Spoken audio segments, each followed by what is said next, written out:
जय गुरुदेव, जय भीम, नमो बुधाय।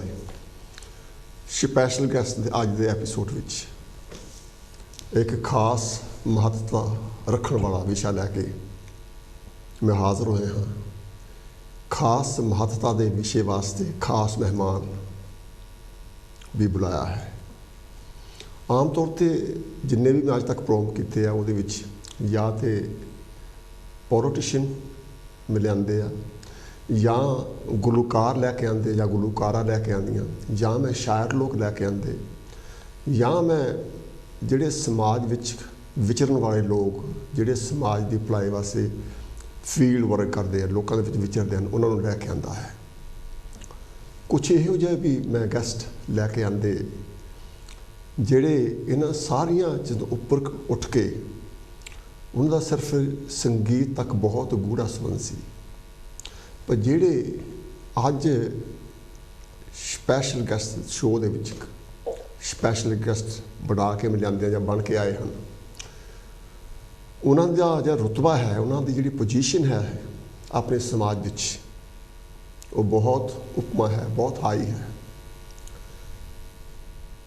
असी शायरी दीयां गल्लां करते हैं। थानू पता कि इंडिया दे विच बहुत आसान ये गल कह देंगे हैं कि मैं सूफियाना गाना हाँ, या मैं सूफी गायक हाँ, या मैं सूफी लेखक हाँ। अज के मेहमान की इस विषय से कि सूफी की हुंदा है, सूफियाना कलाम की हुंदा, सूफी गायकी किहनूं कहंदे हैं, उन्होंने सूफियाना लिटरेचर नूं बहुत पढ़िया और बहुत उन्हें कोखिया, बहुत रिसर्चां कीतियां और बहुत लिखा है। उन्होंने को पहला तो आप जाणांगे उन्होंने अपनी जिंदगी शुरुआत जिंदगी किदां हुई, किदां उन्होंने एजुकेशन प्राप्त की, कितनी एजुकेशन प्राप्त की, उन्होंने रोटी कमाने वास्ते की किता अपनाया। इन्हां सारियां गल्लां नाल आपां ये पता करेंगे भी जिहड़े सूफियाना कलाम एक्चुअली है कि किहड़े सूफी शायर होए हैं, किहड़े सूफी पीर होए हैं जिन्होंने शायर का भी मान मिलिया और उन्होंने कुदरत के नेड़े होने का भी मान प्राप्त होया। क्योंकि तुहानूं पता है विषय इन्ना लंबा हमेशा थोड़ी हैजिटेट हुंदा कि किते कोताही ना हो जाए, किते मैं वो सवाल पूछदा वांझा ना रह जावां। ये मैं पहले ही उन्होंने छुट्टी देनी भी कोई गल अगर मैनूं ना पता लगे, मैं कोशिश की है कि हर पहलू तो मैं उन्होंने सवाल कर सकां, क्योंकि ये विषय सूफियाना इन्ना सीरीयस हुंदा, इन्ना डेडिकेट हुंदा, ये बारे बहुत कुछ भुलाया भी जा सकता कि बंदा ईजी कन्फ्यूज हो सकता, ईजी बंदा निगलैक्ट कर सकता क्वेश्चन। आप उन्होंने खुली छुट्टी दे के उन्होंने को गलबात पूछनी है कि एक्चुअली सूफियाना की हुंदा है, इसका मतलब की है, ये कित्थों शुरू होया, अजकल सूफी गायक क्यों नहीं पैदा हो रहे, या सूफियाना कलाम लिखने वाले शख्स क्यों नहीं पैदा हो रहे, क्यों नहीं पीर पैगंबर पैदा हो रहे, आप सारिया गल्लां खुल के करेंगे। आओ पहला आप खैर मकदम करते हैं उस स्पैशल गैसट का जिन्हों नाम है साहिद शबीर अहमद साहब, जिहड़े कि पाकिस्तान नाल ताल्लुक रखते हैं। मैं उन्होंने एडवांस में शुक्रिया अदा करता कि उन्होंने कांशी टीवी पर आने की मेरी दावत कबूल किया। तो आओ पहला उन्होंने खैर मकदम करते हैं। शबीर साहब जी तुहाडा बहुत बहुत स्वागत है, वेलकम टू कांशी टीवी। बहुत शुक्रिया जी धर्मचंद जी तुहाडा और कांशी टीवी का कि जिन्हें मैनू इत्थे मदऊ किया और अपने बारे और अपनी जिहड़ी रिसर्च है उसके बारे गल बात करने का मौका दिता। थैंक यू, बहुत शुक्रिया। हाँ जी, पहला आप क्योंकि टाइम थोड़ा होंदा लेकिन गल्लां बहुत करने वालियां इस करके आप सीधे गल पहला आप शुरू इत्थों करते हैं कि किसी भी शख्स का जिहड़ा बचपन बहुत खासियत रखता है। हर इंसान की होंद है बचपन तो बन जाती है। थोड़ा बचपन किवें कित्थे गुजरिया? सर मैं पाकिस्तान आज़ाद कश्मीर का ज़िला मीरपुर है जी, उससे एक छोटा सारा पिंड है बनी, उत्थे मैं पैदा होया पाकिस्तान बढ़न तो कोई 11 साल बाद। मेरे वालिद साहब एक बुज़ुर्ग हस्ती सन, बहुत बड़े हकीम सन। उन्होंने दिल्ली तो कोई 10 साल दिल्ली च रह के दवाखाने एक अपना काम सीखा और उस तो बाद आके पाकिस्तान उन्होंने एक दवाखाना कायम किया। नाल वो जिहड़ा सी ਆਪਣੇ ਮੁਆਸ਼ਰੇ ਵਿੱਚ ਲੋਕਾਂ ਦੇ ਦੁੱਖ ਦਰਦ ਵੰਡਾਉਣ ਦਾ ਉਹ ਕੰਮ ਕਰਦੇ ਸੀ। ਬੇਸਿਕਲੀ ਉਹ ਇੱਕ ਗੱਦੀ ਨਸ਼ੀਨ ਬਜ਼ੁਰਗ ਸੀ। ਠੀਕ। ਮੈਂ ਪੈਦਾ ਹੋਇਆ ਲੇਕਿਨ बड़े तवक्कल वाले और बड़े अल्लाह वाले बजुर्ग सन। गुरबत का ज़माना सी। बचपन जिहड़ा वो मैं बड़ा मुश्किल गुजारिया, लेकिन मैं मियाँ साहब साढ़े मियाँ मोहम्मद बख्श दी नगरी का मैं रहने वाला। उन्हां दा जिहड़ा मज़ार है वो साढ़े पिंड तो तकरीबन कोई 3-4 किलोमीटर है। उन्हां दा एक शेर है, खस खस जिन्ना कदर ना मेरा साहब नूं वडियाइयां, मैं गलियां दा रूड़ा कूड़ा महल चढ़ाया साइयां। बड़ी उसरत दी जिंदगी गुजारी शुरू विच, और उस तो बाद अल्लाह ताला ने इतना अरूज दिता कि मैं समझदा कि ये मेरे वालदैन दी वालिद साहब जिहड़े ने उन्हां दी दुआवां दा असर सी। बचपन जिहड़ी प्राइमरी तक तालीम सी मैं अपने पिंड दा स्कूल सी उत्थों लई। फिर गवर्नमेंट हाई स्कूल अफजलपुर चों मैं मैट्रिक कीता। फिर बड़ा प्रेस्टीजियस आज़ाद कश्मीर दा कॉलेज है, गवर्नमेंट कॉलेज मीरपुर। ये इसका पहला नाम सी करण सिंह गवर्नमेंट कॉलेज, जिहड़ा आज़ाद कश्मीर दा जम्मू और कश्मीर दा जम्मू और श्रीनगर तो बाद ये तीसरा बड़ा कॉलेज सी। उत्थों मैं ग्रैजुएशन की। ग्रैजुएशन तो बाद कोई 2 महीने गुजरे सन तो मेरे वाला साहब की डेथ हो गई। और उस वक़्त मैं भी ये दसदा चला कि मैं 2 साल का सी जिस वक़्त, तो मेरी हकीकी वालदा जिहड़ी सी उन्हां दी फौतीदगी हो गई। फिर मेरी बेजी सन जिहड़े मेरे बड़े स्टैप मदर सन, उन्होंने सानू पालिया और 14 साल की उम्र उन्हां दी भी डेथ हो गई बेजी दी। और 14 साल जिस वक़्त उन्हां दी डेथ हुई तो मैनू पता चलिया कि मेरी हकीकी वालदा जिहड़ी है वो पहले फौत हो चुके सन। फिर मेरे वालिद साहब फौत हो गए मेरे ग्रैजुएशन करन तो कोई 1 महीना बाद। लेकिन उन्हां बुजुर्गां दी दुआवां ने तोफैल मैं समझदा कि मैनू सारी जिंदगी कोई उस उन्हां दी वफात तो बाद अज तक कोई दुख दर्द कोई तकलीफ जिहड़ी है वो पेश नहीं आई। तो मैं बड़ा इसते मां बाप दी दुआवां दा असर है। लिखने लिखाने का जिहड़ा सी मेरा शौक शुरू चो बचपन चो है सी। साढ़े घर च 2 बड़ियां बड़ियां अलमारियां सन जिहड़ियां किताबां दियां भरियां सन। छोटी उम्र च मैं किताबां दा समझो कीड़ा बन गया, अदब पढ़ना शुरू कर दिता। कॉलेज पहुँच के कॉलेज के मैगजीन मैं लिखना शुरू किया। उस तो बाद छोटे छोटे जिहड़े साढ़े मैगजीन सन उन्हां विच छोटियां छोटियां कहानियां किताबां विच लिखनियां शुरू कीतियां। ये काम जिहड़ा सी जारी सी। लेकिन जिस वक़्त मैं 1979 पाकिस्तान का एक बहुत बड़ा बैंक सी जिहड़ा वो मैं एज ए ऑफिसर ज्वाइन किया। और चूँकि वो 2 दूनी 4 वाला मसला सी तो अदब जिहड़ा है वो फिर कुछ रस्ते में रह गया। उस तो बाद फिर पढ़ने का काम जिहड़ा वो तो जारी रहा, लेकिन जिहड़ा लिखने का काम सी वो चूँकि बैंक की मसरूफियात की वजह तो फिर मैं छोड़ दिता। 39 साल मैं बैंक की नौकरी की। और मैं उस वक्त साडा जिहड़ा आज़ाद कश्मीर है उस आज़ाद कश्मीर का मैं पूरे आज़ाद कश्मीर का इंचार्ज सी। बड़ी सीनियर इंतज़ामी पोस्ट से मैं बैठा सी। और जिहड़ा मैं शेर पहले पढ़िया कि मैं गलियां दा रूड़ा कूड़ा महल चढ़ाया साइयां, और फिर साइयां मैनू वाकई महल चढ़ाया। और बहुत जिहड़ी है बड़ी अच्छी मेरी जिंदगी सारी गुजरी। नहीं देखो जिथे तुसी जिंदगी की शुरुआत दर्द हंडाया उत्थे तुसी अपनी मेहनत सदका कुछ थोड़े बुजुर्गों दी दुआवां दा सदका और थानू दुख नहीं मिलिया बात सुख। मैं देखिया जी जिंदगी के अगर तुसी मेहनत करते हो जी तो सही दिल ला के अगर काम करते हो ना तो अल्लाह ताला थानू उसका फल जिहड़ा वो जरूर देंदा है।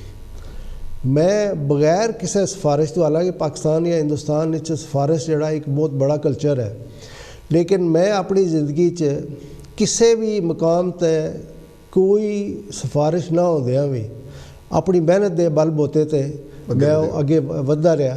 और इतनी बड़ी इंतज़ामी पोस्ट है मैं बगैर किसी सिफारिश तो पहुँचा। और फिर मैं ये कोशिश की कि मैं 11 साल इंतज़ामी पोस्टां विच रहा और मैं ये कोशिश की थी कि जितना अरसा मैं रहा बगैर किसी सिफारिश तो बगैर किसी पुश तो ਜਿਹੜੇ ਮੈਰਿਟ ਦੇ ਲੋਕ ਆਉਂਦੇ ਸੀ मैं उन्होंने मुलाजमत ਦਿੱਤੀਆਂ और मैं ये कह सकदा फखर नाल मैं कहना कि मैं कम से कम 400 या 500 बंदे ऐसे मुलाजमत रखे जिन्हां दी कोई सिफारिश नहीं सी और कोई उन्हां दा नहीं सी, सिर्फ और सिर्फ मैरिट दी बेस ते। अच्छा, इस चीज़ का ਜਿਹੜਾ ਤੁਸੀਂ ਆਪਣੀ ਓਨੈਸਟਲੀ ਜਿਹੜੀ ਓਨੈਸਟੀ ਤੁਸੀਂ ਦਿਖਾ ਰਹੇ ਹੋ ਕਿ ਇਹਦੇ ਪਿੱਛੇ ਜਿਹੜਾ ਤੁਸੀਂ ਵਕਤ ਗੁਜ਼ਾਰਿਆ ਗੁਰਬਤ 'ਚ, ਉਹ ਕਾਰਨ ਸੀ ਕਿ ਗਰੀਬ ਦੀ ਕੋਈ ਅਪਰੋਚ ਨਹੀਂ ਹੁੰਦੀ, ਗਰੀਬ ਦੀ ਕੋਈ ਫਰਮਾਇਸ਼ ਨਹੀਂ ਕਰਦਾ ਅਤੇ ਉਹਦੇ ਕੋਲ ਪੈਸੇ ਹੁੰਦੇ ਨਹੀਂ ਕਰਪਟ ਕਰਨ ਵਾਸਤੇ ਆਫਿਸਰ ਨੂੰ, ਕੀ ਉਹਦੀ ਵਜ੍ਹਾ ਇਹੀ ਸੀ ਜਾਂ? ਬਿਲਕੁਲ ਇਹ ਵੀ ਹੈ ਸੀ। ਔਰ ਦੂਸਰਾ ਇੱਕ ਮੇਰੀ ਤਰਬੀਅਤ ਸੀ। ਅੱਜ ਕੱਲ੍ਹ ਚੂੰਕਿ ਮੀਡੀਆ ਦਾ ਦੌਰ ਹੈ, ਫੇਸਬੁੱਕ 'ਤੇ ਮੇਰੇ ਕਿਸੇ ਪ੍ਰਾਇਮਰੀ ਦੇ ਉਸਤਾਦ ਸਾਹਿਬ ਸਨ, ਉਹਨਾਂ ਦਾ ਫੋਟੋ ਲਗਾਇਆ। ਉਹਨਾਂ ਨੇ ਸਾਨੂੰ ਤਾਲੀਮ ਇਹ ਦਿੱਤੀ, ਤਰਬੀਅਤ ਇਹ ਦਿੱਤੀ ਕਿ ਜਿਹੜਾ ਬੰਦਾ ਹੈ ਸਹੀ ਮੁਕਾਮ 'ਤੇ ਉਸ ਨੂੰ ਜਿਹੜਾ ਉਹ ਤੁਸੀਂ ਲੈ ਕੇ ਆਓ, ਸਹੀ ਬੰਦੇ ਨੂੰ ਆਪਣੀ ਉਸ ਮੁਕਾਮ 'ਤੇ ਲੈ ਕੇ ਆਓ। ਔਰ ਕੁਛ ਵਾਲਿਦ ਸਾਹਿਬ ਨੇ ਤਰਬੀਅਤ ਦਿੱਤੀ ਕਿ ਬੇਟਾ ਜੋ ਜਿਸ ਦਾ ਹੱਕ ਹੈ, ਜਿਸ ਹੱਕਦਾਰ ਦਾ ਹੱਕ ਹੈ ਉਸ ਨੂੰ ਹੱਕ ਦਿਓ। ਮੈਂ ਅਗਰ ਉਸ ਐਸੇ ਮੈਰਿਟ 'ਤੇ ਅਗਰ ਕਿਸੇ ਸਿਫਾਰਿਸ਼ 'ਤੇ ਕਿਸੇ ਬੰਦੇ ਨੂੰ ਰੱਖ ਲੈਂਦਾ ਤਾਂ ਮੈਂ ਸਮਝਦਾ ਕਿ ਮੈਂ ਕਿਸੇ ਦਾ ਹੱਕ ਮਾਰ ਰਿਹਾ।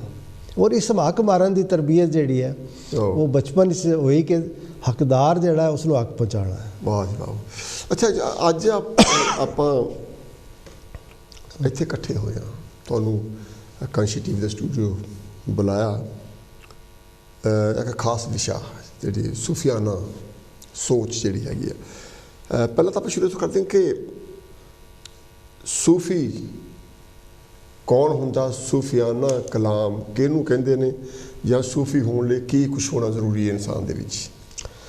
ਸਰ, ਜਿਹੜੇ ਤੇ ਸਾਡੇ ਫਕੀਰ ਲੋਕ ਹਨ ਨਾ, ਜਿਨ੍ਹਾਂ ਨੂੰ ਅਸੀਂ ਕਹਿੰਦੇ ਆ ਫੁਕਰਾ, ਉਹਨਾਂ ਦੇ ਨਜ਼ਦੀਕ ਤਸਵਫ ਜਿਹੜਾ ਨਾ ਇਹ ਆਪਣੇ ਰੂਹ ਦੀ ਪਾਕੀਜ਼ਗੀ ਹੈ, ਠੀਕ ਪਵਿੱਤਰਤਾ ਹੈ ਜੀ।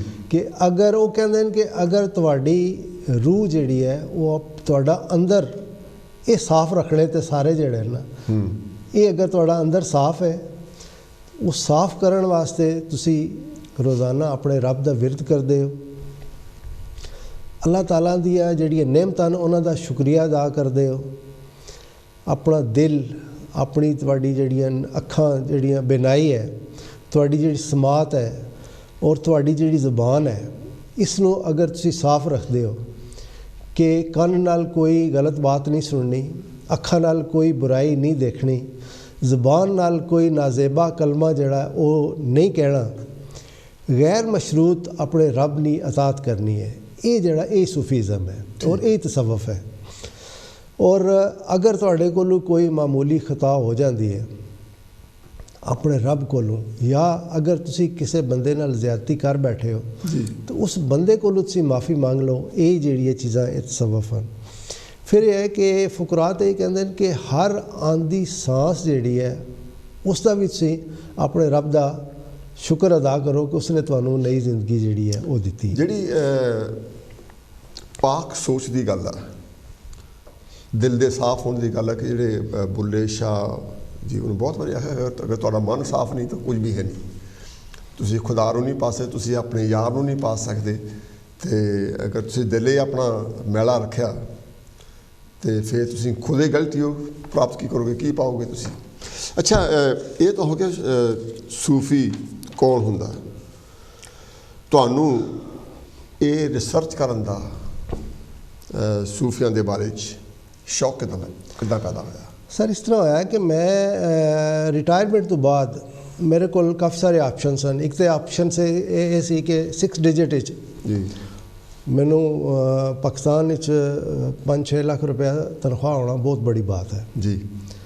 ਆਫਰ ਹੋਈ, लेकिन मैं देखा कि अगर 40 साल में काम करके तो इतना मुतमईन नहीं होया, तो अगर होर 10 साल में कराँगा तो फिर भी मुतमईन की जड़ी है उन्हें नहीं होनी चाहिए नहीं। लेकिन अगे दूसरा ये सी कि मेरी जितनी लाइबिलिटीज़ जड़ी है रिटायरमेंट तो बाद मेरे बच्चे माशाल्लाह सारे एजुकेटेड हो गए सन, मेरी रिटायरमेंट तो पहले उन्हां दियां शादियां हो गई सन, मेरे ते कोई लाइबिलिटी नहीं सी। ठीक। तो मैं समझा कि बजाए इसने कि होर पैसे कमाओ, अपना जिहड़ा अंदर उसकी जिहड़ी मेरियां लिखने वाला है सी रुझान, अपनी चाहत पूरी करो, चाहत जिहड़ी सी उसनूं पूरा करो। वो फिर मैं एक तो सी कि 2 मैं NGOs ज्वाइन कीतियां।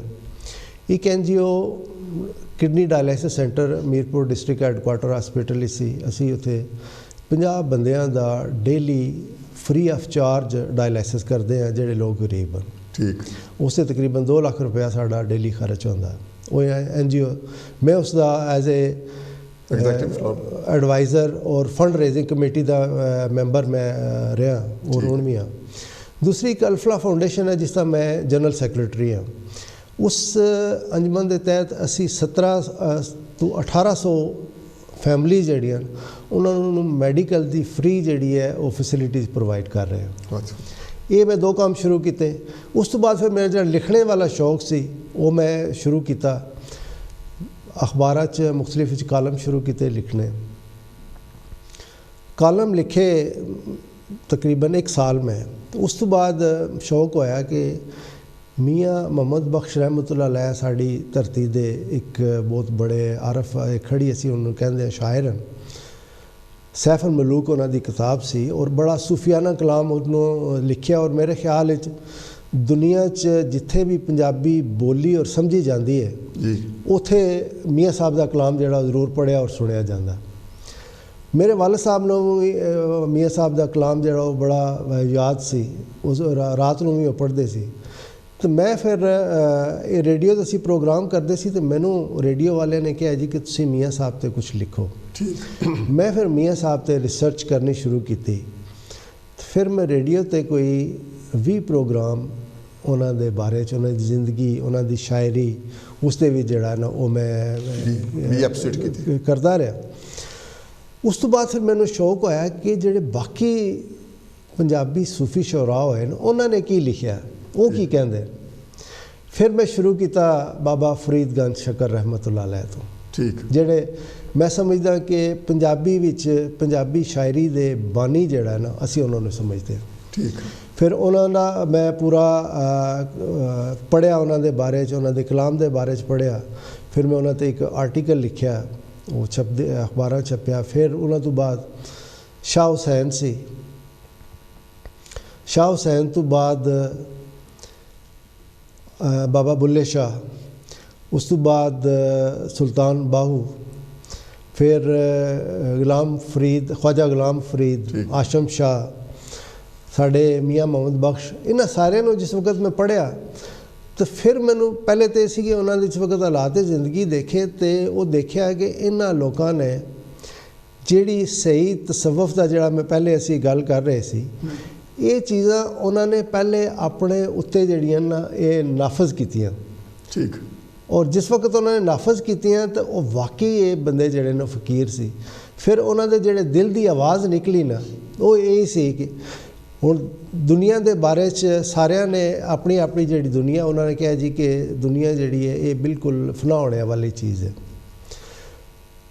तो मियाँ साहब लिखिया कि दुनिया नाल ना गई किसी दे टुर टुर गए अकले। ठीक। ओह भले जिन्ना छंड रखे इस धूड़ू हथ पले। हाँ, जिन्होंने इकट्ठा करने की कोशिश की। इस तरह वो कहते जी कि ये जो दम है मैं पहले भी वो दसिया कि जी आंधी सांस है इससे सानू अपने रब का शुक्र अदा करना चाहिए। कुछ वसा ना सा आएदा मान क्या फिर करना, जिस जुस्से नू छंड छंड रखे खाक अंदर वंज तरना। ये इस वक्त देखा तो जितने भी साढ़े सूफी शुरा होए उन्होंने सारिया ने तसव्वुफ का दर्स दिता। एक चीज़ जिहड़ी मुश्तरक सी सारियां विच वो अदब एहतराम अपने मुर्शद दा जिहड़े सन या अपने बड़ियां दा अल्लाह ताला दी मखलूक दा। मियाँ मोहम्मद बख्श रहमतुल्लाह अलैह ने बारे च असी पढ़िया कि वो कहते हैं कि वो इतना अदब एहतराम करते सी कि हमेशा अपने वालद दे पैंती जड़ा है ना जिसे पैर रखते हैं उत्थे वो बैठते सी। बड़ी उन्होंने जेह्ड़े साढ़े च सैयद बरादरी जिहड़ी साढ़े हजूर सल्लल्लाहु अलैहि वसल्लम दी औलाद है उन्हों दा बड़ा एहतराम किया जाना। तो एक दफ़ा वो किधरे गए तो वो सैयदजादे नूं मिलने वास्ते तो उन्होंने जुत्तियां सीधियां करके मियाँ साहब दियां रखियां। तो उन्होंने उस एहतराम विच कि मेरी जुत्ती नूं इस सैयदजादे ने हथ लगाया, वो हथ च फड़ लियां और 10-15 किलोमीटर का सफ़र जिहड़ा है वो पैदल किया। इस तरह का अदब एहतराम जिहड़ा उन्होंने दर्स दिता। फिर बाबा बुल्ले शाह जिहड़ा अपना अंदर उन्हें कहा अंदर साफ रखो अपना जी। कसूर दा हुक्मरान सी, उसकी बीवी ते भैन दोवें आईयां मिलने वास्ते बाबा बुल्ले शाह नूं कि असी आन के इन्हां कोलों कुछ सीखिए। तो जिहड़ी उसकी भैन सी वो बाबा बुल्ले शाह बड़े एक हसीन और सैयद हसन बड़ा सोहना बजुर्ग से। तो उन्होंने इस वक्त देखा खातून ने, तो उसने अपनी भरजाई नूं कहा कि मैं तो इहदे नाल शादी करनी है। उसने कहा बीबी जड़ा मार देगा जड़ा हुक्मरान है तेरा भाई जड़ा। तो सीधी गई बुल्ले शाह के सामने खड़ी हुई तो उन्हें मुँह फेर लिया अपना। वो दूसरी तरफ हो के फिर अगे आई तो उसने कहा कि मैं तुहाडे नाल रिश्ता कायम करना चाहनी हाँ। तो बुल्ले शाह ने कहा कि ये जिहड़ी साडी फकीरी है ना, मैं फकीर होने का दावा तो नहीं करता लेकिन फकीरी ते दाग जड़ा ना ये चंगा नहीं होंदा। तो मैं जड़ा रिश्ता कहांगा ना वो तेनों कबूल करना पएगा। ठीक। उन्हें कहा मैं कर लाँगी कबूल। जिस वक्त बुल्ले शाह नूं उन्हें पूछा हाँ भाई केड़ा रिश्ता, उन्हें उसके सर ते हथ रखा तो उसने कहा कि अज तू मेरी माँ की जगह। वो पहले तो बड़ा थरा गई भी है इसने की किया। फिर उसने कहा कि हुण चल ठीक है मैं रिश्ता कबूल किया पर तू मेरे घर रहो चल के। तो उसने कहा बाबा बुल्ले शाह ने कहा कि मैं जड़ा ने नजराने वगैरह मावां को नहीं कबूल कर दे, तुसी जाओ तो मैं आ जाऊँगा। फिर उसने एक मल बनाया लेकिन बाबा बुल्ले शाह उस मल दे सिर्फ एक कमरे सारी उम्र गुजारी है, उन्हें नहीं की।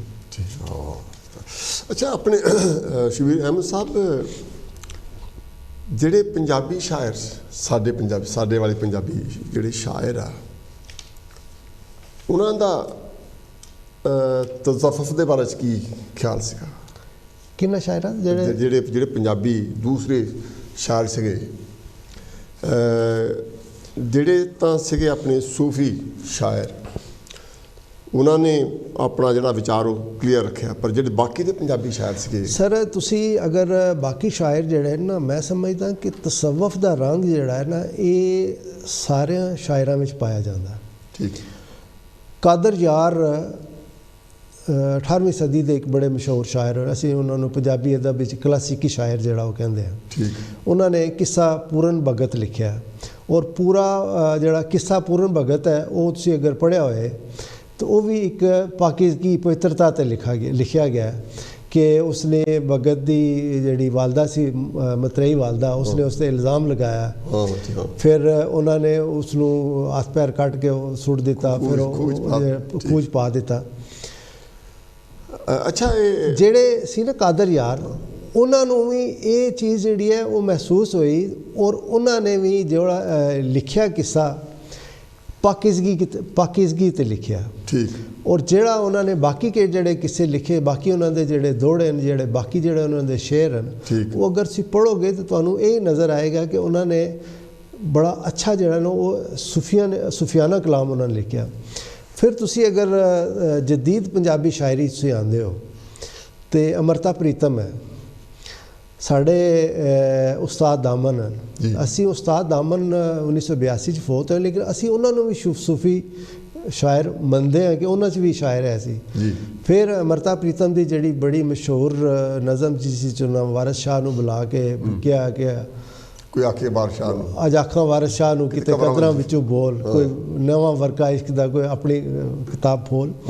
तो वो जिहड़ा सी शायर। फिर शिव कुमार बटालवी इसने भी लूना लिखा मंजूम जड़ा किस्सा किया वो भी पूरन भगत का किस्सा सी। उन्होंने भी जी है सूफियाना मैं समझदा कि जितने भी साढ़े पंजाबी शायर हैं उन्होंने सारियां विच एक सूफी छुपया लेकिन वो कई गल्लां ऐसियां ने जिहड़ियां सानू इश्क की शायरी लगती है, लेकिन अगर तुसी गहरी उस रमज देखो तो वो जिहड़ी है वो सूफियाना शायरी वाल सानू लैके जाती है। बिल्कुल बिल्कुल। दूसरा यह है कि जेड़े साढ़े मसलन मैं जड़ा लिखिया जितने भी तुसी अगर मेरी रिसर्च है तुसी किन्ना क लिखिया सोफा मैं इस है कि 11वीं सदी 1173 बाबा फरीदगंज शक्कर पैदा होए, 1266 उन्होंने डैथ हुई।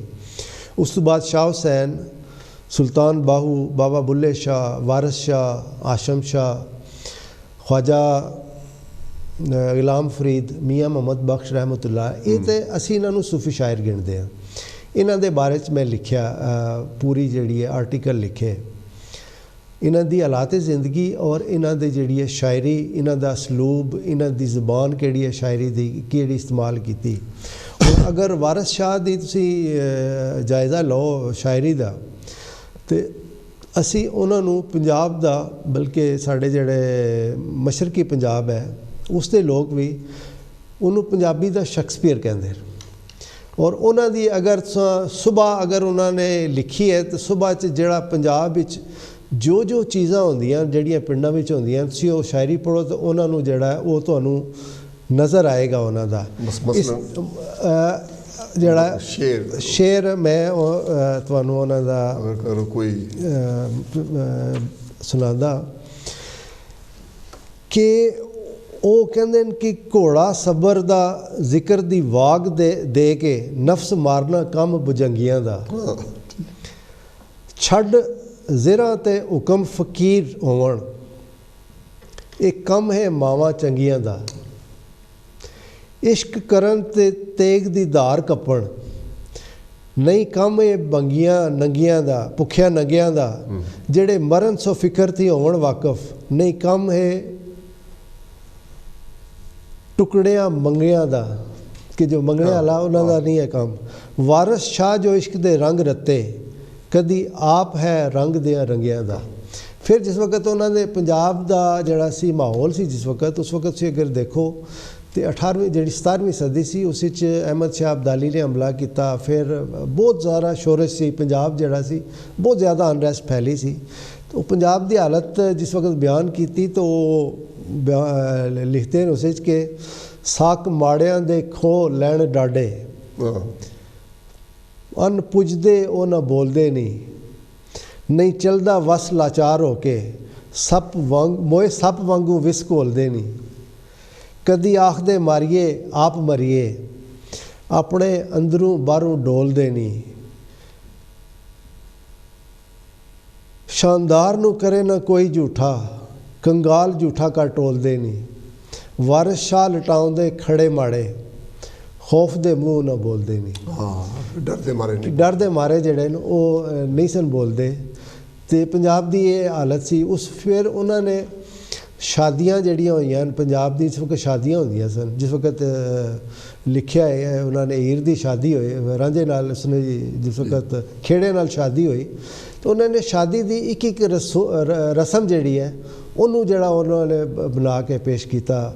और पंजाब दियाँ ज़ातां मुख्तलिफ पंजाब के जड़े रह वसनीक सी उस दे बारे एक शेर जड़ा उन्होंने वो तकरीबन 10,000 तो ज़्यादा शेर हैं जड़े हीर वारिस शाह हैं। वैसे तो जड़े बाकी लोग सी उन्होंने कोई 30-32 हज़ार शेर जड़े होर शामिल किए सी लेकिन डॉक्टर मोहन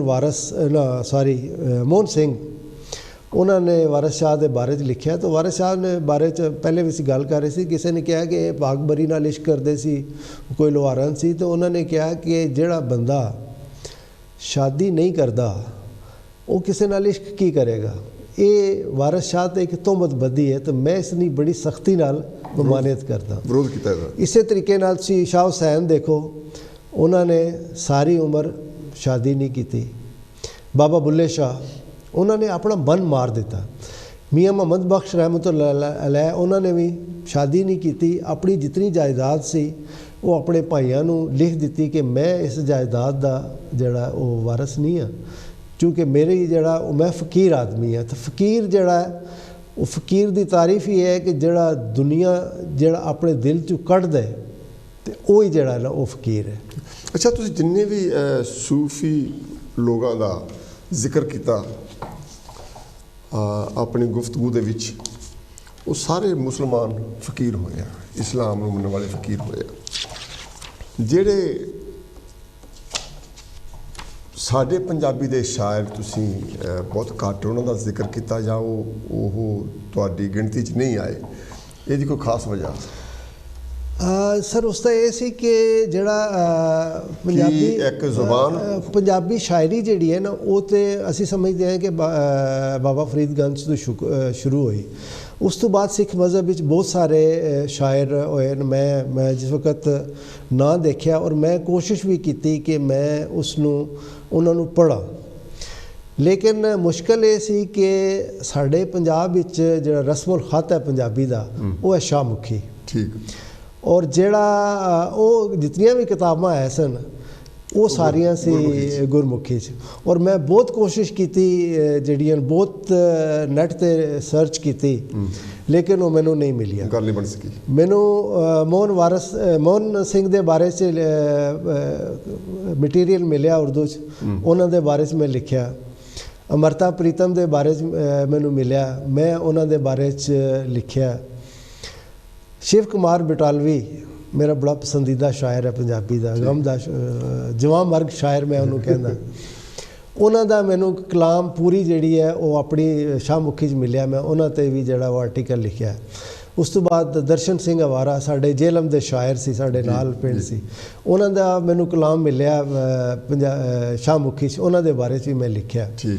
ਔਰ ਅਗਰ ਮੈਨੂੰ ਉਹ ਕਲਾਮ ਬਾਕੀ ਵੀ ਅਗਰ ਮਿਲ ਜਾਂਦਾ ਤਾਂ ਮੈਂ ਜ਼ਰੂਰ ਉਹਨਾਂ ਦੇ, ਹੁਣ ਵੀ ਅਗਰ ਮੈਂ ਸਮਝਦਾ ਕਿ ਅਗਰ ਤੁਹਾਡੇ ਇਸ TV ਚੈਨਲ ਦੇ ਹਵਾਲੇ ਨਾਲ ਅਗਰ ਮੈਨੂੰ ਉਹਨਾਂ ਦੇ ਬਾਰੇ 'ਚ ਕੋਈ ਮਿਲ ਜਾਂਦੀ ਹੈ ਕਿਤਾਬ ਐਸੀ ਉਰਦੂ ਵਿੱਚ, ਤੇ ਮੈਂ ਜ਼ਰੂਰ ਜਿਹੜਾ ਉਸ ਨੂੰ ਉਹਨਾਂ ਦੇ ਬਾਰੇ 'ਚ ਵੀ ਲਿਖਾਂਗਾ। ਅੱਛਾ, ਜਿੱਥੇ ਆਪਾਂ ਹੁਣ ਗੱਲ ਕਰਦੇ ਲਿਖਣ ਦੀ, ਤੁਸੀਂ ਰਿਸਰਚ ਕੀਤੀ, ਤੁਸੀਂ ਲਿਖਦੇ ਹੋ, ਤੁਸੀਂ ਪਹਿਲਾਂ ਜ਼ਿਕਰ ਕਰਦੇ ਸੀ ਕਿ ਤੁਸੀਂ ਕਿਤਾਬ ਵੀ ਇੱਕ ਲਿਖੀ ਹੈ, ਉਹ ਕਿਤਾਬ ਬਾਰੇ ਦੱਸੋ। ਕਿਤਾਬ ਸਰ ਇਸ ਤਰ੍ਹਾਂ ਸੀ ਕਿ ਮੈਂ ਇਸ ਵਕਤ ਲਿਖਣਾ ਸ਼ੁਰੂ ਕੀਤਾ, ਤੇ ਮੈਂ ਕੋਈ ਅਖਬਾਰਾਂ 'ਚ ਆਰਟੀਕਲ ਲਿਖਦਾ ਰਿਹਾ, ਤੇ ਕੋਈ ਮੇਰੇ ਖਿਆਲ 100 ਤੋਂ ਉੱਪਰ ਆਰਟੀਕਲ ਹੋ ਗਏ। ਤੇ ਇੱਕ ਦਿਨ ਮੇਰਾ ਇੱਕ ਦੋਸਤ ਸੀ, ਉਹ ਕਹਿੰਦਾ ਯਾਰ ਤੂੰ ਕਿਤਾਬ ਕਿਉਂ ਨਹੀਂ ਛਪਵਾਉਂਦਾ?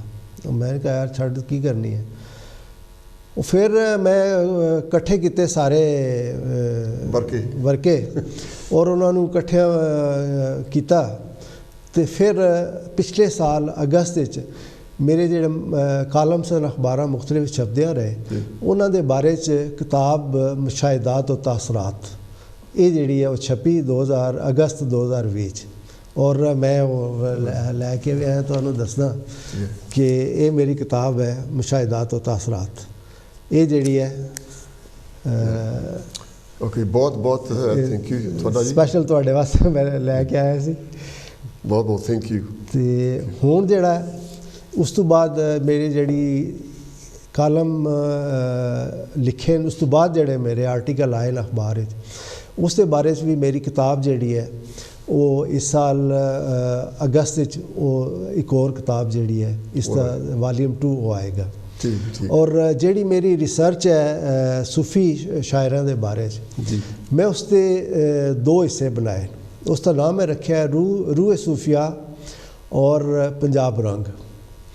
ਪਹਿਲੀ ਜਿਹੜੀ ਹਿੱਸਾ ਹੈ ਉਸ ਵਿੱਚ ਸੂਫੀ ਸ਼ੁਰਾ 8 ਸ਼ੁਰਾ ਜਿਹੜੇ ਨੇ ਉਹਨਾਂ ਦੀ ਜ਼ਿੰਦਗੀ, ਹਾਲਾਤ ਜ਼ਿੰਦਗੀ, ਉਹਨਾਂ ਦੇ ਬਾਰੇ 'ਚ, ਔਰ ਉਹਨਾਂ ਦੇ ਕਲਾਮ, ਉਹਨਾਂ ਦੀ ਜ਼ੁਬਾਨ, ਉਹਨਾਂ ਦੇ ਸ਼ੇਰ ਜਿਹੜੇ। ਇੱਕ ਕਿਤਾਬ ਮੈਂ ਲਿਖੀ ਤਾਂ ਪੰਜਾਬੀ ਸ਼ਾਇਰਾਂ ਦੇ ਬਾਰੇ 'ਚ ਹੈ, ਲੇਕਿਨ ਮੈਂ ਇਹ ਲਿਖੀ ਹੈ ਉਰਦੂ ਵਿੱਚ, ਇਸ ਵਾਸਤੇ ਕਿ ਮੈਂ ਸਮਝਦਾ ਕਿ ਜਿਹੜਾ ਪੰਜਾਬੀ ਕਲਾਮ ਹੈ ਇਹ ਲੋਕਾਂ ਨੂੰ ਪੜ੍ਹਨ ਵਿੱਚ ਕੁਝ ਦੁਸ਼ਵਾਰੀ ਮਹਿਸੂਸ ਹੁੰਦੀ ਹੈ।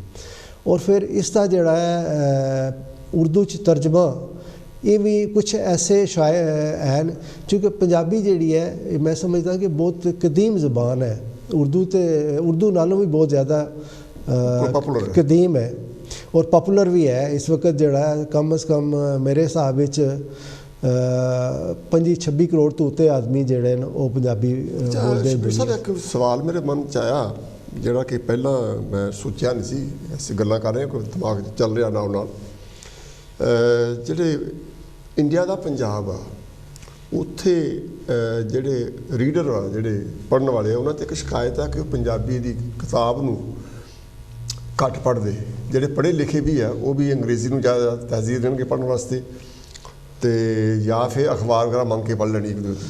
ਸਰ ਸਾਡਾ ਪਾਕਿਸਤਾਨ ਵਿੱਚ ਵੀ ਪੰਜਾਬੀਆਂ ਦਾ ਮੈਂ ਸਮਝਦਾ ਕਿ ਇੱਕ ਬੜਾ ਅਲਮੀਆ ਹੈ ਸਾਡੀ ਪੰਜਾਬੀ ਜ਼ਬਾਨ ਦਾ, ਕਿ ਸਾਡੇ ਪੰਜਾਬ ਵਿੱਚ ਵੀ 12-13 ਕਰੋੜ ਪੰਜਾਬੀ ਅਸੀਂ ਵਸਦੇ ਹਾਂ, ਅਸੀਂ ਵੀ ਜਿਹੜਾ ਉਹ ਪੰਜਾਬੀ ਬੋਲਦੇ ਹਾਂ, ਲੇਕਿਨ ਅਸੀਂ ਪੰਜਾਬੀ ਘਰ 'ਚ ਬੋਲਣੇ ਵਾਸਤੇ ਸ਼ਰਮਾਉਂਦੇ ਹਾਂ।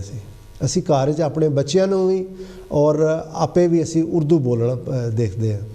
ਇਸੇ ਤਰੀਕੇ ਨਾਲ ਜਿਹੜਾ ਮਸ਼ਰਕੀ ਪੰਜਾਬ ਜਿਸ ਨੂੰ ਅਸੀਂ ਕਹਿੰਦੇ ਹਾਂ, ਜਿਹੜਾ ਇੰਡੀਅਨ ਪੰਜਾਬ ਹੈ, ਉਸ ਦੇ ਵਿੱਚ ਵੀ ਲੋਕੀ ਜਿਹੜਾ ਉਹ ਮੇਰੇ ਖਿਆਲ ਵਿੱਚ ਪੰਜਾਬੀ ਬੋਲਦਿਆਂ ਸ਼ਰਮਾਉਂਦੇ ਨੇ, ਔਰ ਉਹ ਜ਼ਿਆਦਾਤਰ ਇੰਗਲਿਸ਼ ਵਿੱਚ ਉਹ ਗੱਲ ਕਰਦੇ ਨੇ ਆਪਣੇ। ਮੈਂ ਸਮਝਦਾ ਕਿ ਬਲਕਿ 2 ਸਾਲ ਪਹਿਲੇ ਵੂਲਵਰਹੈਂਪਟਨ 'ਚ ਇੱਥੇ ਇੱਕ ਇਕੱਠ ਹੋਇਆ ਸਾਰੇ ਪੰਜਾਬੀਆਂ ਦਾ, ਜਿਸ ਵਿੱਚ ਮੁਸਲਮਾਨ ਵੀ ਐਸੀ, ਸਿੱਖ ਹਜ਼ਰਾਤ ਵੀ ਐਸੀ, ਹਿੰਦੂ ਕਮਿਊਨਿਟੀ ਵੀ ਸਾਰੀ ਇਕੱਠੀ। ਉਹਨਾਂ ਦਾ ਮਕਸਦ ਇਹ ਸੀ ਕਿ ਅਸੀਂ ਆਪਣੀ ਪੰਜਾਬੀ ਜ਼ਬਾਨ ਜਿਹੜੀ ਹੈ ਇਸ ਦੀ ਤਰਵੀਜ ਕਰੀਏ, ਔਰ ਤਾਂ ਕਿ ਇਹ ਜ਼ਬਾਨ ਜਿਹੜੀ ਹੈ ਅਸੀਂ ਆਹਿਸਤਾ ਆਹਿਸਤਾ ਇਹ ਨਾ ਹੋਵੇ ਕਿ ਅਸੀਂ ਬੋਲਣਾ ਛੋੜ ਦਈਏ ਅਤੇ ਖ਼ਤਮ ਹੋ ਜਾਏ। ਹੁਣ ਤੁਸੀਂ ਇਹ ਦੇਖੋ ਕਿ ਪੰਜਾਬ ਜਿੱਥੇ 12-13 ਕਰੋੜ ਲੋਕ ਵਸਦੇ, ਉੱਥੇ ਪੰਜਾਬੀ ਦਾ ਇੱਕ ਅੱਧ ਅਖਬਾਰ ਜਿਹੜਾ ਉਹ ਨਿਕਲਦਾ ਹੈ। ਸਾਰੇ ਅਖਬਾਰ ਜਿਹੜੇ ਨੇ ਉਹ ਉਰਦੂ ਵਿੱਚ। ਇਸੇ ਤਰੀਕੇ ਨਾਲ ਅਗਰ 100 ਕਿਤਾਬਾਂ ਛਪਦੀਆਂ ਨੇ ਤਾਂ ਉਸ ਦੇ ਵਿੱਚ 1 ਜਾਂ 2 ਕਿਤਾਬ ਹੋਏਗੀ ਜਿਹੜੀ ਪੰਜਾਬੀ ਵਿੱਚ ਹੋਏਗੀ, ਔਰ ਪੰਜਾਬੀ ਲੋਕਾਂ ਨੂੰ ਪੜ੍ਹਨੀ ਵੀ ਮੇਰੇ ਖਿਆਲ ਵਿੱਚ ਨਹੀਂ ਆਉਂਦੀ, ਜਾਂ ਲੋਕ ਕੋਸ਼ਿਸ਼ ਨਹੀਂ ਕਰਦੇ, ਪੜ੍ਹਾਉਂਦੇ ਨਹੀਂ ਹੈ।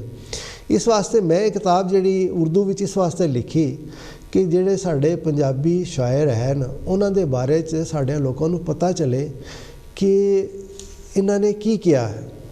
ਕਿ ਜਦ ਤੱਕ ਅਸੀਂ ਕਿਸੇ ਸ਼ਾਇਰ ਨੂੰ ਪੜ੍ਹਾਂਗੇ ਨਹੀਂ ਤਾਂ ਸਾਨੂੰ ਨਹੀਂ ਪਤਾ ਚੱਲੇਗਾ ਕਿ ਬਾਬਾ ਬੁੱਲੇ ਸ਼ਾਹ ਨੇ ਕੀ ਕਿਹਾ, ਸ਼ਾਹ ਹੁਸੈਨ ਨੇ ਕੀ ਕਿਹਾ, ਜਾਂ ਸ਼ਿਵ ਕੁਮਾਰ ਬਟਾਲਵੀ ਨੇ ਜਿਹੜੀਆਂ ਆਪਣੀਆਂ ਗਜ਼ਲਾਂ ਜਾਂ ਜਿਹੜੇ ਗੀਤ ਲਿਖੇ ਨੇ ਉਹ ਕਿਤਨੇ ਅੱਛੇ ਨੇ, ਜਾਂ ਜਿਹੜੀਆਂ ਮਰਤਾ ਪ੍ਰੀਤਮ ਨੇ 1947 ਦੀ ਜਿਹੜੀ ਪਾਰਟੀਸ਼ਨ ਤੇ ਜੋ ਉਹਨਾਂ ਨੇ ਮਹਿਸੂਸ ਕੀਤਾ, ਜਾਂ ਜਿਹੜੇ ਸਾਡੇ ਅਹਿਮਦ ਰਾਈ ਨੇ ਮਹਿਸੂਸ ਕੀਤਾ, ਉਹਨਾਂ ਨੇ ਆਪਣੀ ਕਿਤਾਬ ਤਰਿੰਜਨ ਵਿੱਚ ਲਿਖਿਆ, ਜਾਂ ਸਾਡਾ ਜਿਹੜਾ ਉਸਤਾਦ ਦਾਮਨ ਹੈ ਉਹਨਾਂ ਨੇ ਕੀ ਕਿਹਾ, ਕਿ ਇਹ ਚੀਜ਼ਾਂ ਆਪਣੇ ਲੋਕਾਂ ਨੂੰ ਰੋਸ਼ਨਾਸ ਕਰਾਉਣ ਵਾਸਤੇ ਜਿਹੜੇ ਇੰਡੀਅਨ ਪੰਜਾਬ ਉਹਦੇ ਵਿੱਚ ਲੋਕ ਪੰਜਾਬੀ ਪੜ੍ਹਨ ਜਾਣਦੇ ਆ, ਕਿਉਂਕਿ ਜਿਹੜੀ ਉੱਥੇ ਐਜੂਕੇਸ਼ਨ ਹੈ ਸ਼ੁਰੂਆਤ ਉਹ ਗੁਰਮੁਖੀ ਪੜ੍ਹਾਉਂਦੇ ਆ, ਉੱਥੋਂ ਸ਼ੁਰੂ ਹੁੰਦੀ ਹੈ। ਹਿੰਦੀ ਬਾਅਦ ਵਿੱਚ ਆਉਂਦੀ ਹੈ, ਉਦੋਂ ਬਾਅਦ 'ਚ ਅੰਗਰੇਜ਼ੀ ਆਉਂਦੀ ਹੈ। ਲੇਕਿਨ ਹੁਣ ਕੋਈ ਜਿਹੜੀ ਗੌਰਮੈਂਟ ਸਕੂਲਾਂ ਦੀ ਐਜੂਕੇਸ਼ਨ ਉਹ ਨੀਚੇ ਚੱਲ ਗਈ, ਪ੍ਰਾਈਵੇਟ ਸਕੂਲ ਜਿਹੜੇ ਪੈਸੇ ਵਾਲੇ ਆ ਉਹ ਬੱਚੇ ਪੜ੍ਹਾ ਸਕਦੇ, ਦੂਸਰਿਆਂ ਨੂੰ ਅਪਰਚੂਨਿਟੀ ਨਹੀਂ ਮਿਲਦੀ ਉਨੀ, ਪਰ ਪੰਜਾਬੀ ਫਿਰ ਵੀ ਪੜ੍ਹਾਈ ਜਾਂਦੀ ਆ। ਲੇਕਿਨ ਕਿਤੇ ਨਾ ਕਿਤੇ ਮੈਨੂੰ ਲੱਗਦਾ ਕਿ ਜਿਹੜੇ ਲੋਕ ਆ, ਲੋਕਾਂ ਦੇ ਵਿੱਚ ਇੱਕ ਜਿਹੜਾ ਕਿਤਾਬਾਂ ਪੜ੍ਹਨ ਦਾ ਸ਼ੌਕ ਆ ਉਹਨੂੰ ਮਾਰ ਦਿੱਤਾ ਗਿਆ ਜਾਂ ਉਹ ਮਰ ਗਿਆ। ਦੇਖੋ ਜੀ, ਜਿਹੜੀ ਨਈ ਗੈਜਟਸ ਆਈਆਂ ਨਾ, ਇਸ ਦੇ ਵਿੱਚ ਕਿਤਾਬਾਂ ਪੜ੍ਹਨ ਦਾ ਸ਼ੌਕ ਜਿਹੜਾ ਹੈ ਨਾ ਉਹ ਬਹੁਤ ਘੱਟ ਗਿਆ ਲੋਕਾਂ ਵਿੱਚ। ਤੁਸੀਂ ਇਹ ਦੇਖੋ ਕਿ ਪ੍ਰਿੰਟਿੰਗ ਸ਼ੁਰੂ ਹੋਈ ਮਗਰਬ ਵਿੱਚ। ਇਸ ਵਕਤ ਵੀ ਅਮਰੀਕਾ ਵਿੱਚ ਅਗਰ ਕੋਈ ਇੰਗਲਿਸ਼ ਨਾਵਲ ਛਪਦਾ ਹੈ ਜਾਂ ਕੋਈ ਬੁੱਕ ਛਪਦੀ ਹੈ ਤਾਂ ਮਿਲੀਅਨਸ ਦੇ ਹਿਸਾਬ ਦੇ ਵਿਕਦੀ ਹੈ, ਲੋਕ ਲੈ ਕੇ ਪੜ੍ਹਦੇ ਵੀ ਹੈ। ਲੇਕਿਨ ਸਾਡੇ ਜਿਹੜੇ ਲੋਕ ਹਨ, ਹੁਣ ਮੈਂ ਦੇਖਿਆ ਕਿ ਸਾਡੇ ਸਟੂਡੈਂਟ ਹਨ, ਮੈਂ ਆਪਣਾ ਜਿਹੜਾ ਬੈਂਕ ਸੀ ਉਸ ਦੀ ਰਿਕਰੂਟਮੈਂਟ ਕਮੇਟੀ ਦਾ ਮੈਂ ਐਗਜ਼ੈਕਟਿਵ ਮੈਂਬਰ ਸਾਂ, ਅਤੇ ਮੈਂ ਇਸ ਵਕਤ ਇੰਟਰਵਿਊ ਲੈਂਦਾ ਸਾਂ ਤਾਂ ਮੇਰਾ ਇੱਕੋ ਪੈਟ ਕੁਐਸਚਨ ਸੀ, ਮੈਂ ਪੁੱਛਦਾ ਸਾਂ ਯਾਰ ਕਿ ਪਿਛਲੇ 6 ਮਹੀਨੇ ਤੁਸੀਂ ਜਿਹੜੀ ਵੀ ਕਿਤਾਬ ਪੜ੍ਹੀ ਹੈ ਨਾ, ਮੈਨੂੰ ਉਸ ਦਾ ਨਾਂ ਔਰ ਉਸ ਦੇ ਮੁਸੰਨਫ ਦਾ ਨਾਂ ਦੱਸ ਦਿਓ। 95% ਬੱਚੇ ਉਹ ਕਹਿੰਦੇ ਸੀ ਜੀ ਕਿ ਕੋਈ ਕਿਤਾਬ ਨਹੀਂ ਪੜ੍ਹੀ। ਇਹ ਕਿਤਾਬਾਂ ਪੜ੍ਹਨ ਦਾ ਰੁਝਾਨ ਜਿਹੜਾ ਹੈ ਇਹ ਬਹੁਤ ਘੱਟ ਗਿਆ ਹੈ, ਔਰ ਸਾਨੂੰ ਇਸ ਨੂੰ ਵਧਾਉਣ ਦੀ ਜ਼ਰੂਰਤ ਹੈ। ਅੱਛਾ, ਆਪਾਂ ਗੱਲ ਕਰ ਰਹੇ ਸੀ ਕਿ ਜਿਹੜੇ ਇਸ ਲਈ ਜਿਹੜੇ ਜਿੰਨੀਆਂ ਵੀ ਆਪਾਂ ਗੱਲਾਂ ਕੀਤੀਆਂ, ਜਿੱਦਾਂ ਮਤਲਬ ਸੂਫੀ ਕਲਾਮ, ਆਪਾਂ ਹਾਸ਼ਮ ਸ਼ਾਹ ਦਾ ਗੱਲ ਕੀਤੀ, ਵਾਰਿਸ ਸ਼ਾਹ ਦੀ ਗੱਲ ਕੀਤੀ, ਇਹਨਾਂ ਦੋਨਾਂ 'ਚ ਕੀ ਫ਼ਰਕ ਹੈ? ਕੋਈ ਫ਼ਰਕ ਮੈਨੂੰ ਤਾਂ ਨਜ਼ਰ ਨਹੀਂ ਆਇਆ। ਦੇਖੋ ਜੀ, ਜਿਹੜੇ ਤੇ ਹਾਸ਼ਮ ਸ਼ਾਹ ਨੇ ਸੱਸੀ ਜਿਹੜੀ ਲਿਖੀ, ਉਸ ਤੋਂ ਬਾਅਦ ਉਹਨਾਂ ਨੇ ਦੋੜੇ ਲਿਖੇ ਜੀ, ਵਾਰਿਸ ਸ਼ਾਹ ਨੇ ਪਹਿਲੇ ਮਹਿਰਾਜਨਾਮਾ ਲਿਖਿਆ, ਉਸ ਤੋਂ ਬਾਅਦ ਉਹਨਾਂ ਨੇ ਹੋਰ ਛੋਟੇ ਕਿੱਸੇ ਲਿਖੇ, ਫਿਰ ਉਹਨਾਂ ਨੇ ਈਰ ਵਾਰਿਸ ਸ਼ਾਹ ਲਿਖੀ ਜੀ। ਔਰ ਕੁਛ ਜਿਹੜੇ ਸਾਡੇ ਸ਼ਾਇਰ ਹਨ ਉਹ ਕਹਿੰਦੇ ਜੀ, ਬਲਕਿ ਇੱਕ ਬਾਬਾ ਸਰਦਾਰ ਬੁੱਧ ਸਿੰਘ ਹੋਏ ਨੇ, ਉਹਨਾਂ ਨੇ ਕਿਹਾ ਜੀ ਕਿ ਜਿਹੜਾ ਆਸ਼ਮ ਸ਼ਾਹ ਹੈ ਇਹ ਵਾਰਿਸ ਸ਼ਾਹ ਨਾਲੋਂ ਜ਼ਿਆਦਾ ਬੜਾ ਸ਼ਾਇਰ ਹੈ।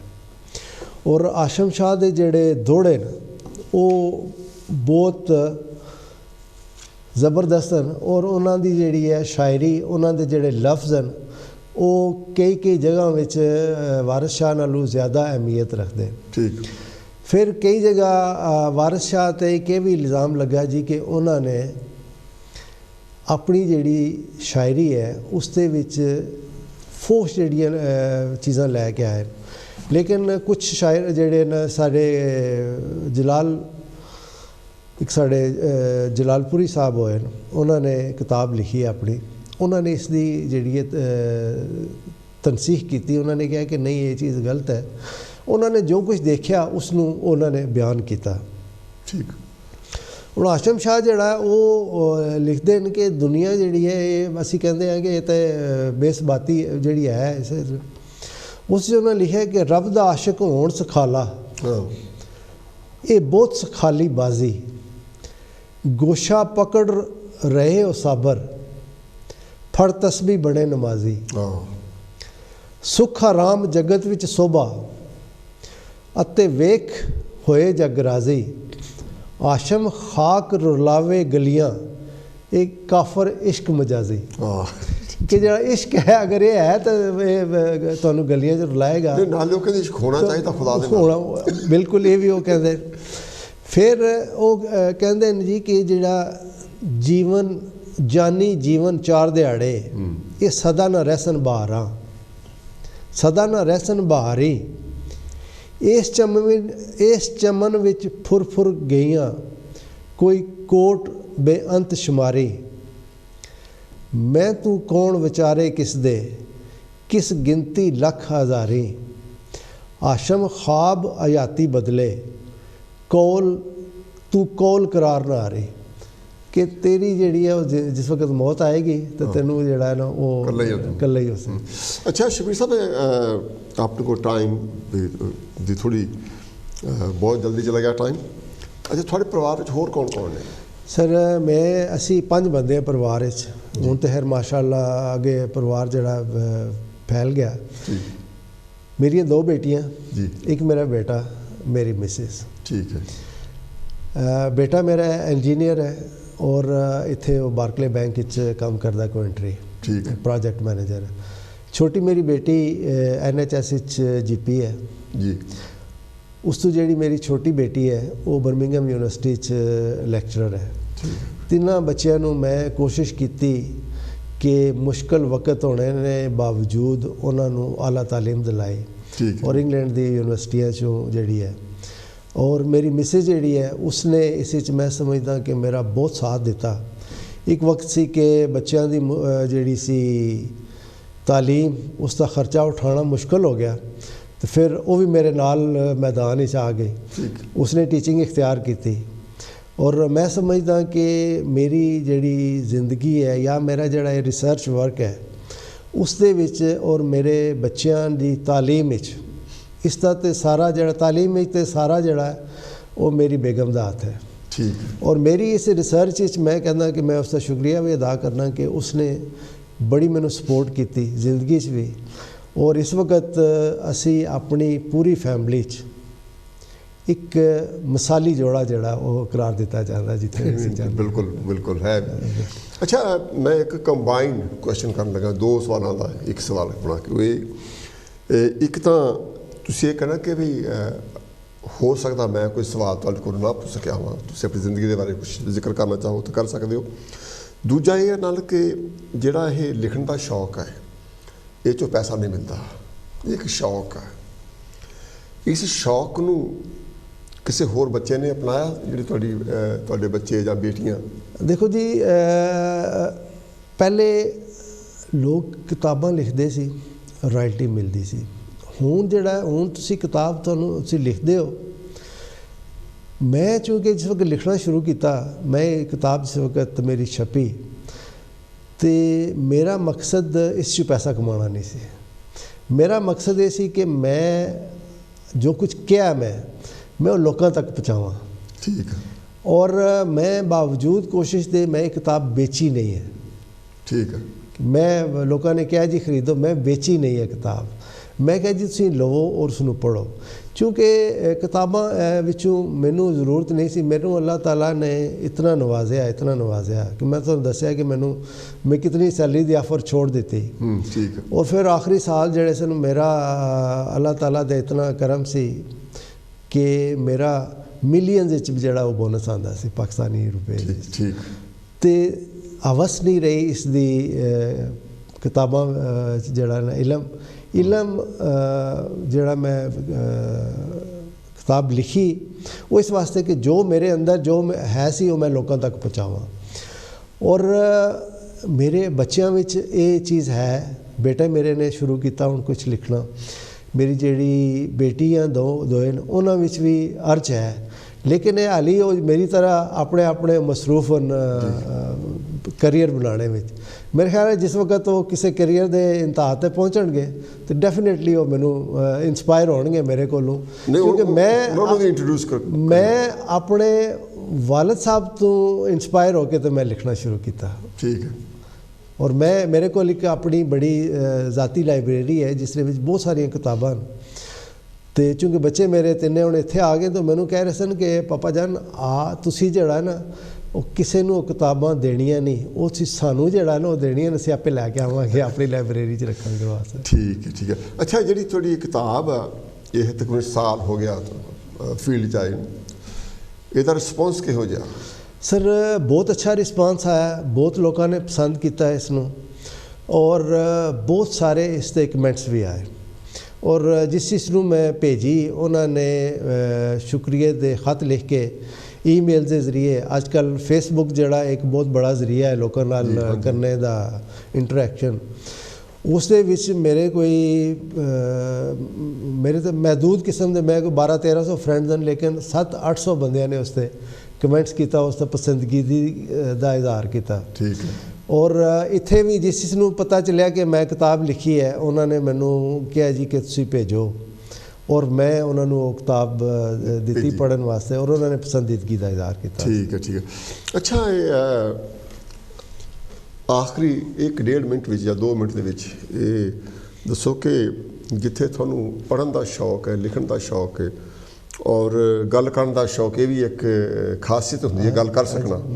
ਨਹੀਂ ਤਾਂ ਆਪਣੀ ਜਿਹੜੀ ਦਿਲ ਦਾ ਇਜ਼ਹਾਰ ਕਰਨਾ ਇੰਨਾ ਆਸਾਨ ਨਹੀਂ ਹੁੰਦਾ। ਕਈ ਵਾਰ ਸੋਚ ਤੋਂ ਕੁਛ ਕਹਿ ਨਹੀਂ ਸਕਦੇ, ਲੇਕਿਨ ਤੁਹਾਡੇ ਵਿੱਚ ਬਹੁਤ ਖੂਬੀ ਆ ਆਪਣੀ ਗੱਲ ਨੂੰ ਬਾਖੂਬ ਪੇਸ਼ ਕਰ ਸਕਣਾ।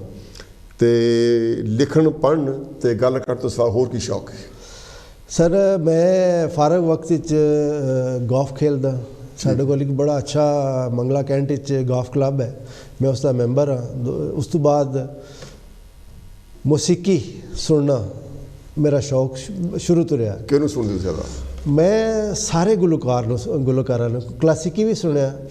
ਮੇਰੇ ਜਿਸ ਵਕਤ ਕੈਸਟਾਂ ਆਉਂਦੀਆਂ ਸੀ ਮੇਰੇ ਕੋਲ ਕੋਈ 2-2.5 ਹਜ਼ਾਰ ਕੈਸਟਾਂ ਹੁਣ ਵੀ ਮੇਰੇ ਪਈਆਂ ਹਨ, ਰਿਕਾਰਡਸ ਪੁਰਾਣੇ ਪਏ ਹਨ ਮੇਰੇ ਕੋਲ। ਕਲਾਸਿਕੀ ਮੌਸੀਕੀ ਬਹੁਤ ਸਾਰੀ ਪਈ ਹੈ, ਰਫੀ, ਲਤਾ, ਨੂਰਜਹਾਂ, ਮਹਿਦੀ ਹਸਨ। ਬਾਕੀ ਪੰਜਾਬੀ ਭੰਗੜਾ ਮੈਂ ਬਹੁਤ ਸੁਣਦਾ, ਉਸ 'ਤੇ ਮੇਰੇ ਕੋਲ ਬਹੁਤ ਜਿਹੜਾ ਹੈ ਰਿਕਾਰਡ ਮੌਜੂਦ ਹਨ ਬਹੁਤ ਸਾਰਾ। ਫਿਰ ਫਿਲਮਾਂ ਦੇਖਣ ਦਾ ਮੇਰਾ ਬੜਾ ਸ਼ੌਕ ਸੀ, ਲਿਟਰੇਚਰ ਪੜ੍ਹਨ ਦਾ ਮੈਨੂੰ ਬੜਾ ਸ਼ੌਕ ਸੀ। ਮੈਂ ਤਕਰੀਬਨ ਇੰਗਲਿਸ਼ ਲਿਟਰੇਚਰ ਜਿਹੜਾ ਹੈ ਉਹ ਬਹੁਤ ਸਾਰਾ ਪੜ੍ਹਿਆ ਔਰ ਜਿਤਨੇ ਵੀ ਫਿਕਸ਼ਨ ਰਾਈਟਰ ਰਹੇ ਨੇ ਉਹ ਸਾਰੇ ਪੜ੍ਹੇ। ਇੰਗਲਿਸ਼ ਮਿਊਜ਼ਿਕ ਜਿਹੜਾ ਫਿਲਮਾਂ ਬਹੁਤ ਦੇਖੀਆਂ, ਇੰਡੀਅਨ ਫਿਲਮਾਂ ਬਹੁਤ ਦੇਖੀਆਂ, ਆਪਣੀਆਂ ਪਾਕਿਸਤਾਨੀ ਫਿਲਮਾਂ ਬਹੁਤ ਦੇਖੀਆਂ। ਖਾਸ ਕਰ ਇੰਡੀਅਨ ਪੰਜਾਬੀ ਜਿਹੜੀਆਂ ਫਿਲਮਾਂ ਜਾਂ ਜਿਹੜੀਆਂ ਉਹ ਮੈਂ ਔਰ ਮੇਰੀ ਮਿਸਿਸ ਬੜੇ ਸ਼ੌਕ ਨਾਲ ਅਸੀਂ ਦੇਖਦੇ ਹਾਂ। ਠੀਕ ਹੈ। ਅੱਛਾ ਸ਼ਬੀਰ ਅਹਿਮਦ ਸਾਹਿਬ, ਜਿਹੜੀ ਆਪਣੀ ਗੱਲਬਾਤ ਅੱਜ ਹੋਈ ਇਹਦੇ ਬਾਰੇ ਤੁਸੀਂ ਕੀ ਕਹਿਣਾ ਚਾਹੋਗੇ ਕਿ ਤੁਹਾਨੂੰ ਕਿੱਦਾਂ ਲੱਗਾ ਅੱਜ ਦੀ ਇੰਟਰਵਿਊ? ਸਰ ਮੈਨੂੰ ਬਹੁਤ ਅੱਛਾ ਲੱਗਿਆ ਕਿ ਮੈਂ ਇਸ ਤੋਂ ਪਹਿਲੇ ਆਪਣੇ ਰੇਡੀਓ 'ਤੇ ਮੈਂ ਕਾਫੀ ਪ੍ਰੋਗਰਾਮ ਕੀਤੇ, ਮੁਖਤਲਿਫ ਸੂਫੀ ਸ਼ੁਰਾ ਦੇ ਬਾਰੇ 'ਚ ਵੀ ਕੀਤੇ। ਫਿਰ ਅਸੀਂ ਕਿਡਨੀ ਡਾਇਲਿਸਿਸ ਸੈਂਟਰ ਜਿਹੜਾ ਸਾਡਾ ਉਸ ਦੇ ਬਾਰੇ 3 ਸਾਲ ਅਸੀਂ ਇੱਕ ਅਵੇਅਰਨੈਸ ਪ੍ਰੋਗਰਾਮ ਕਰਦੇ ਸੀ ਕਿ किडनी फेलियर तो किस तरह बचा जा सकता है, वो मेरा अच्छा सी काम करन दा। और मैं समझदा कि इत्थे मेरा जड़ा अज दा तुसी मैनू इत्थे बुलाया, मैं बड़ा शुक्रगुजार हाँ तुहाडा और कांशी टीवी दा कि मेरी आवाज़ जिहड़ी है वो कांशी टीवी के जरिए मेरे बारे च बहुत सारे लोगों को जिहड़े इंग्लैंड च वसदे हैं उन्होंने जानने का मौका मिलेगा। बिल्कुल बिल्कुल। और मेरी आवाज़ जिहड़ी है इत्थे तक पहुँचेगी। ठीक है, बहुत बहुत शुक्रिया। अज लई इन्ना ही, आपां फिर किसी होर विषय ते फिर मिलांगे। जरूर जी, बहुत शुक्रिया। ये सन साहिद शबीर अहमद साहब जी, जिन्हां दी मेरे नाल मुलाकात या मेरी उन्हां मुलाकात एक छोटे जिहे फंक्शन विच होई सी ते बहुत अच्छी रूह दे मालक लगे मैनूं। और उदों ही असीं प्रॉमिस कीता ना जब तुहानूं असीं बुलावांगे कांशी टीवी ते, और मेरे एक बारी कहण ते इत्थे आए। इन्हां दा बहुत बहुत शुक्रिया। और तुहाडा भी शुक्रिया अदा तुसीं स्पैशल गैस्ट दे इस एपीसोड नूं भी पसंद करोगे। तो अजले में इन्ने पर एक गल मैं जरूर कहना चाहूँगा कि जिन्ने भी कम्यूनिटी चैनल्स है वो सारे ही लोगों के फंड नाल चलते हैं। इस करके थोड़ी सपोर्ट की बहुत ज़रूरत है, चाहे वो स्पैशल गैस्ट का एपीसोड हो, चाहे वो सांझिया विचारां का हो, चाहे कोई भी पूरे कांशी टीवी में थोड़ी सहयोग की लोड़ आ। तो प्लीज़ डू सपोर्ट अस। तो अजले इन्ना ही, मैं थोड़ा मिलूँगा किसी होर स्पैशल गैस्ट नाल अगली बारी। अजले इन्ना ही। जय गुरुदेव, जय भीम, नमो बुद्धाय। बहुत बहुत थैंक यू।